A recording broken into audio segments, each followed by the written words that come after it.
Hello সবাইকে। তো দেখো আজকে একটু ছোট্টখাটো ব্লগ নিয়ে চলে আসি। আর ব্লগটা হচ্ছে আজকে একটু অন্যরকম ব্লগ ভিডিও হবে। তো দেখো আজকে আমাদের বাসায় হচ্ছে বলে ভালা বেলো, তোমাদের বাসায় কি বলে জানি না, তো সেটাই বানানো হবে। তো এটা কিন্তু আজকে একটু অন্যরকম।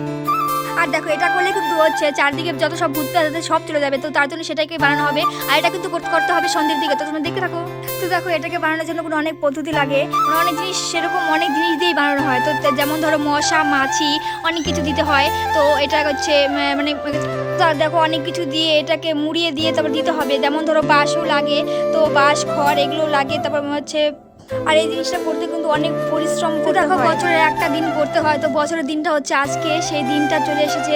তো সে সবাই মিলে তোড়জোড় করা শুরু করে দিয়েছি, কারণ সন্ধ্যের দিকে ধরানো হবে। কিন্তু সন্ধ্যের দিকে তো আর সব কিছু করা সম্ভব না, তো তার জন্য দেখো বিকেলবেলায় সবাই মিলে তোড়জোড় করা শুরু করে দিয়েছি। আর এখানে দেখো এটার জন্য কিন্তু অনেক কিছু দিতে হয়। তো সে কি বলতো, যেটা হচ্ছে মেন সেটা হচ্ছে মাছ দিতেই হবে, মাছ ছাড়া হবেই না। তো সেটাকে দিয়ে সবাই মিলে তারপর দেখো সব কিছু কমপ্লিট করে সব রেডি হয়ে, তো এখন দেখো চলে আসি সন্ধ্যের দিকে।